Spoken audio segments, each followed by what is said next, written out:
మీ 10 digits mobile number paper మీద వేసుకోండి. మీరు ఒకట్లో పుట్టి ఉంటే ఎన్ని ఒకట్లు ఉంటుందో మొబైల్ నంబర్లో మీరు అంత అదృష్టవంతులు. సో 1111 అదృష్టం. బట్ మీరు ఒకట్లో పుట్టి ఒక 2 ఉండొచ్చు, కానీ ఒకటి కన్నా ఎక్కువ 2లు, ఒకటి కన్నా ఎక్కువ 6లు, ఒకటి కన్నా ఎక్కువ 8లు ఉంటే ఆ ఫోన్ వాడడం వల్ల మనకు నష్టాలు ఉంటాయి.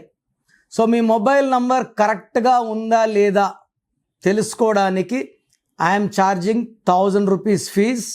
మీ full name, calling name, date of birth 9966000317 పెడితే మీ మొబైల్ నంబర్ చెక్ చేసి మొబైల్ నంబర్ బాగుందా లేదా, బాగలేకపోతే ఏ నంబర్ వాడాలి అనేది మీకు నేను సలహా ఇస్తాను. మంచి మొబైల్ నంబర్ ఒక జీవితాన్ని మారుస్తుంది. కన్వర్సేషన్స్ బాగుంటాయి, ఫోన్పే, గూగుల్ పే డబ్బులు ఉంటాయి, మంచి గ్రోత్ ఉంటుంది, బిజినెస్ గ్రోత్ ఉంటుంది, రిలేషన్స్ బాగుంటాయి.